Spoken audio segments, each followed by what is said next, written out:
One thing to note, if you look right here, you can see these two wires that attach on either side of the drop tower and just run all the way down. Not sure if those are permanent, but you can see they attach right there. So, I don't know, we'll see. It might just be for construction purposes. As you can see here, they've completely drained out the water. You can see that's where the fountains shoot out right there. So, they're going to fill in this once construction ends.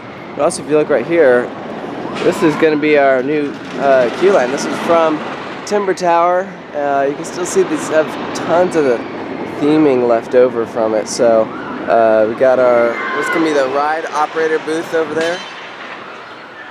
I'm not sure if this is going to be the entrance or exit for the drop tower. I wouldn't be surprised if this is the exit, but we will see.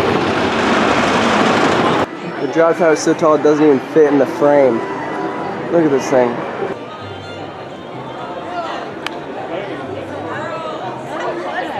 This I think is going to be the roof over the rider's house. Like that's attached to the gondola that takes you up.